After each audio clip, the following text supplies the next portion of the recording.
Hey guys, how's it going? It's Mark. It's Wednesday, and what's up?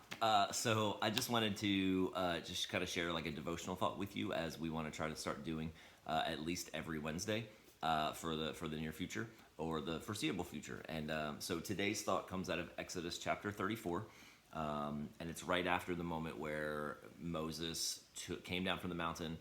He took the two stone tablets that God had written the Ten Commandments on, and he smashed them. And so then after some other things go through, then chapter 34 picks up, and here's what God says. Then the Lord told Moses, chisel out two stone tablets like the first ones. I will write on them the same words that were on the tablets you smashed. Be ready in the morning to climb up to Mount Sinai and present yourself to me on top of the mountain. No one else can come with you. In fact, no one is to appear anywhere on the mountain. Do not even let the flocks or herds graze near the mountain. So Moses chiseled out two tablets of stone just like the first ones. Early in the morning he climbed Mount Sinai as the Lord had commanded him, and he carried the two stone tablets in his hands. Then the Lord came down in a cloud and stood there with him, and he called out his own name, Yahweh. And the Lord passed in front of Moses. And so as I was just thinking about something that I wanted to share today, there's a couple different thoughts that kind of go along with this passage that really kind of stuck out to me. And the first one is this. We've got to be ready. Moses had to be ready in the morning. Like God talked to Moses and said, I'm going to meet with you, but I need you to be ready. And we've got to be ready. Like, guys, do we even realize that God has given us a time of rest, a time of pause, a time where things have slowed down? And he's given us this time so we can ready ourselves.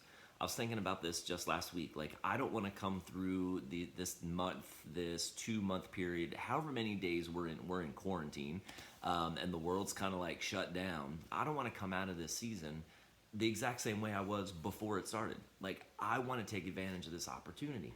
God's given us a time to really just ready ourselves, not just ready for the next season, although I believe he's also doing that. I think he's given us an opportunity to even ready ourselves every single day in a way that we never have before. And so he tells Moses, ready yourself. And first of all, he tells him this, and like, I don't want this opportunity to go to waste. He was trying to even tell Moses, I think, don't let this opportunity go to waste. Because here's what's going to happen. We're never going to get this time back. We're never going to get this season back. And so I don't want to just go through this time waiting for life to get back to normal. I want to go through this time getting myself ready for what's coming.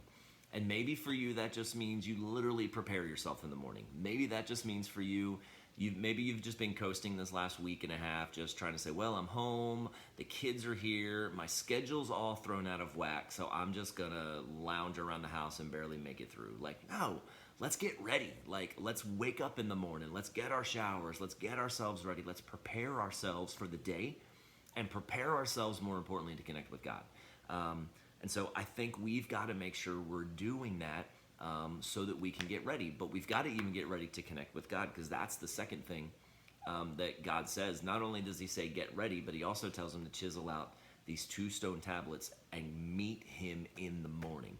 I'm not telling you have to meet with God every single morning. What I'm saying is you need to make time every day to meet with God.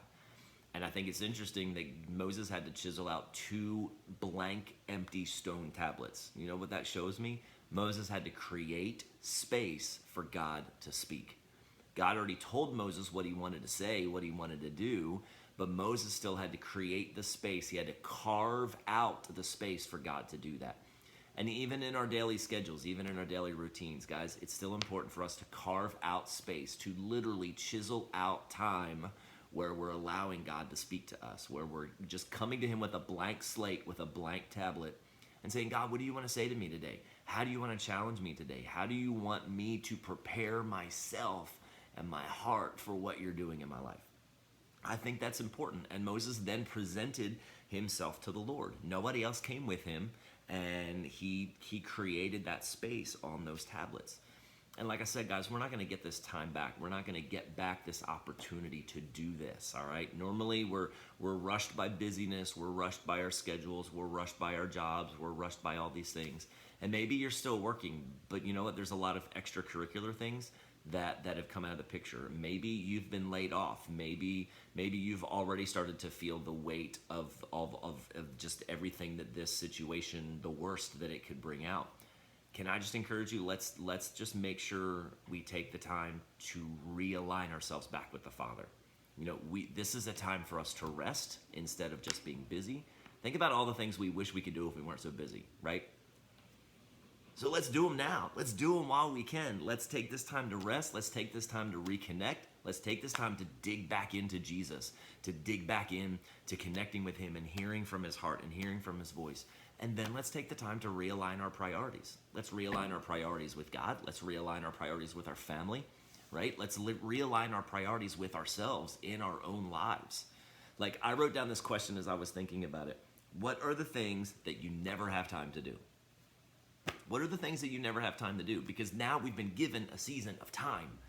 So let's make the most of it. Do you got a pile of books that you've been trying to read, wanting to read forever? Start reading them.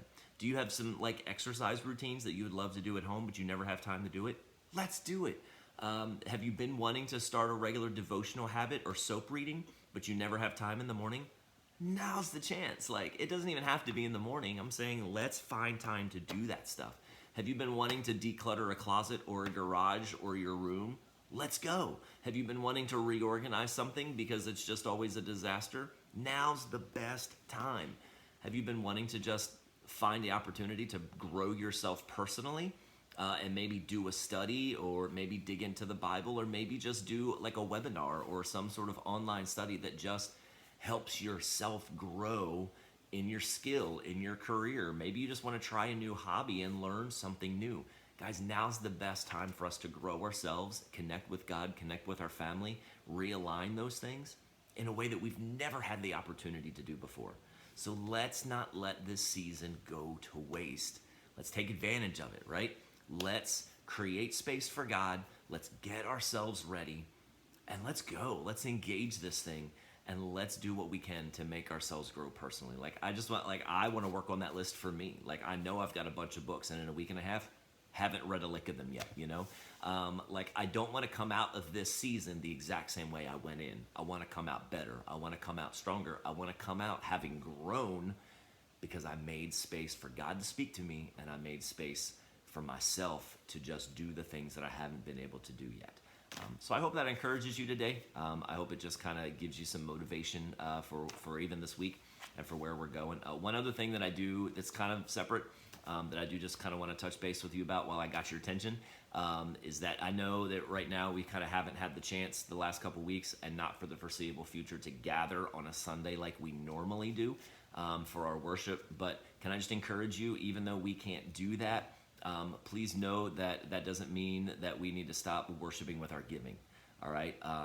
We've kind of, some of you may not be used to using a giving platform, may not be used to using online giving, but we've shifted we've got a new giving platform. It's available on our website. It's available on our app. If you need help connecting to that, we would love to help you figure that out. So if you can send us a message, if you can send us an email to info@thefreedlife.com, we will help you get that set up. It's the easiest way, and honestly, you can set it up so that it comes out of your bank account instead of a debit card or credit card, and it actually costs less to do that. So if you need help, we can send you some instructional videos. We can help you do that. But if you haven't done that yet, please go to our website, thefreedlife.com. There's a tab up there that just says give, or you can go onto our app. And if you have an app store for your phone, just search for The Freed Life and it'll show up. But listen, in this season where, I know things are slowing down and there's a lot of things that aren't happening anymore, the church is still moving, the mission of Jesus is still moving, and there's still a mission that we're trying to do and that we're trying to accomplish. So we need you to still be consistent in your giving. We need you to still be faithful, not because we need it for the church, but because it's just a way of honoring God, even in this time period. So if you have questions with that, if you feel like you're not sure how to get that set up, we can help you. And if you would just like us to mail you a set of giving envelopes so that then you can just mail it in, that's fine too.